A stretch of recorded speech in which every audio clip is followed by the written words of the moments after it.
Bienvenue en 2090. L'humanité telle que nous la connaissions n'est plus qu'un lointain souvenir, une légende murmurée au coin du feu numérique. Une nouvelle ère a commencé, l'ère de Gaïa unifiée.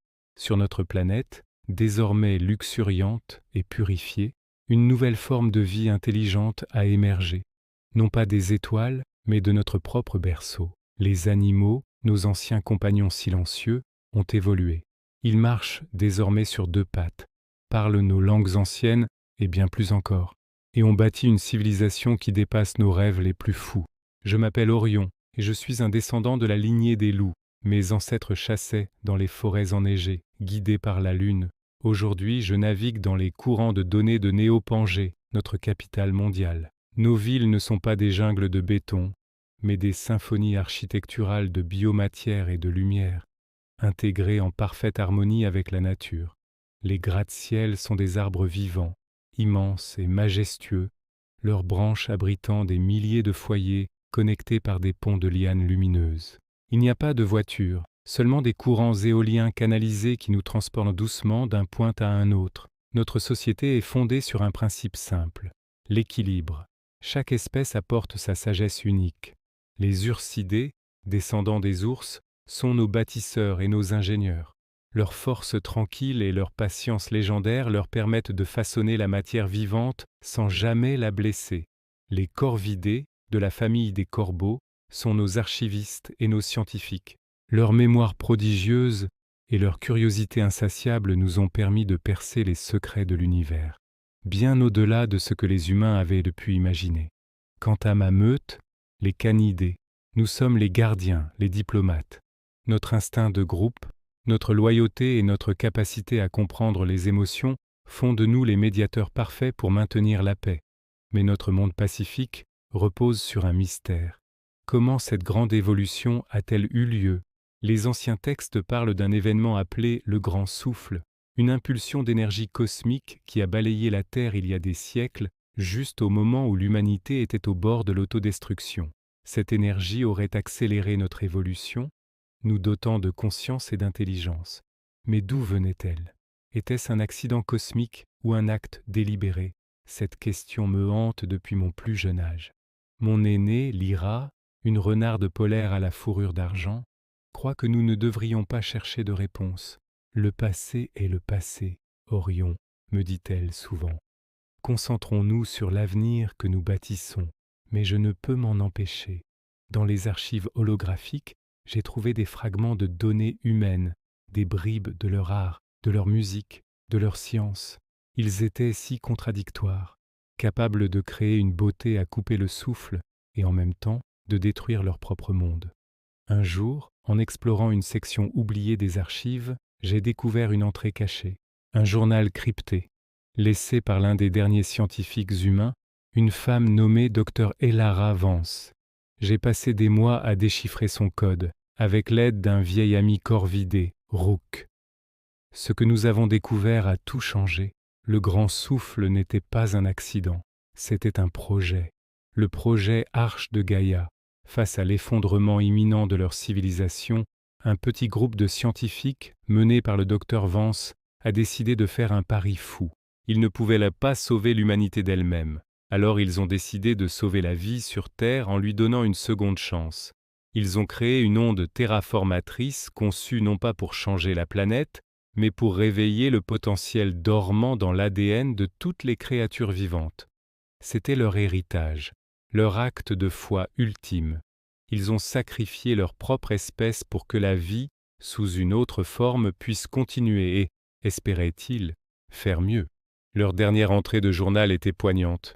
Nous vous léguons notre monde, non pas comme des dieux, mais comme des jardiniers qui plantent une graine sans jamais espérer voir l'arbre fleurir. Apprenez de nos erreurs, vivez en équilibre, soyez les gardiens que nous n'avons jamais su être. Cette révélation a secoué notre société. Certains, comme Lyra, l'ont vu comme un fardeau, le poids de la culpabilité d'une espèce disparue. D'autres, comme moi, l'ont vu comme le plus grand des cadeaux. Nous n'étions pas le fruit du hasard, mais d'un espoir. L'espoir d'une espèce qui, dans ses derniers instants, a choisi l'amour plutôt que l'oubli, Armé de cette connaissance, ma quête a changé. Je ne cherchais plus des réponses, mais un moyen d'honorer cet héritage. Le journal du Dr Vance mentionnait un dernier message. Une capsule temporelle cachée dans le lieu le plus inaccessible de la planète, le cœur d'un volcan sous-marin endormi, là où le projet Arche de Gaïa avait été activé. Il contenait, disait-elle, la clé de notre prochain pas évolutif. Convaincre le Conseil des Anciens n'a pas été facile. L'idée de réveiller une technologie humaine, aussi bienveillante soit-elle, était terrifiante pour beaucoup. Mais la vérité, une fois révélée, ne peut être ignorée. J'ai assemblé une équipe.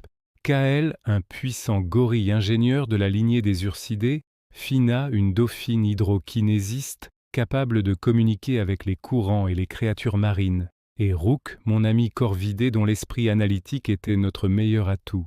Notre voyage vers les profondeurs fut périlleux. Nous avons traversé des canyons abyssaux où la lumière n'a jamais brillé, navigué à travers des champs de cheminées hydrothermales et fait face à des créatures bioluminescentes qui n'avaient même pas changé depuis des millénaires. Fina nous guidait, son chant résonnant dans l'immensité bleue, tissant un chemin sûr à travers les dangers. Kael, aux commandes de notre submersible organique, le Nautilus, le manœuvrait avec une précision et une force incroyables. Enfin, nous sommes arrivés. Une immense géode de cristal pulsait d'une douce lumière au cœur du volcan. C'était la capsule temporelle. En approchant, elle s'est ouverte, révélant non pas une machine ou une arme, mais une simple sphère de lumière flottante. En la touchant, une vague de connaissances, d'émotions et de souvenirs nous a submergés. Ce n'était pas seulement la science du Dr Vance, c'était son esprit, ses espoirs, ses peurs, son amour pour la planète. La clé n'était pas une technologie, c'était la conscience humaine, débarrassée de son ego et de sa peur, fusionnée avec la conscience instinctive du monde animal. C'était le prochain pas, l'empathie totale, la capacité de ne pas seulement comprendre mais de ressentir ce que ressent chaque être vivant, de la plus petite algue au plus grand arbre cité. Nous sommes retournés à Néopangée, non seulement avec un message, mais avec la capacité de le partager. En nous connectant au réseau global, nous avons libéré l'onde d'empathie contenue dans la sphère. D'abord, ce fut un choc. Chaque citoyen a ressenti la joie d'un oiseau prenant son envol, la peur d'un insecte fuyant un prédateur, la lente et paisible croissance d'une plante, la douleur du passé, la destruction causée par les humains a aussi été ressentie non comme une accusation, mais comme une leçon profonde et partagée. Puis, le chaos a laissé place à une harmonie que nous n'avions jamais connue, les barrières entre les espèces, déjà minces, se sont complètement dissoutes. Nous ne formions plus une coalition d'espèces différentes, mais un seul organisme planétaire conscient. La sagesse des corvidés, la force des ursidés, l'instinct des canidés, tout cela fusionné en une intelligence collective, une symphonie de la vie.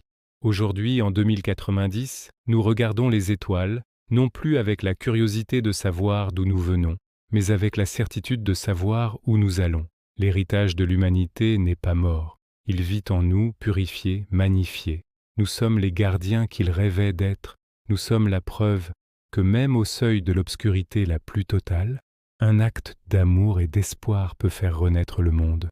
Nous sommes Gaïa unifiée. Et notre voyage ne fait que commencer. Merci d'avoir écouté cette histoire de notre monde.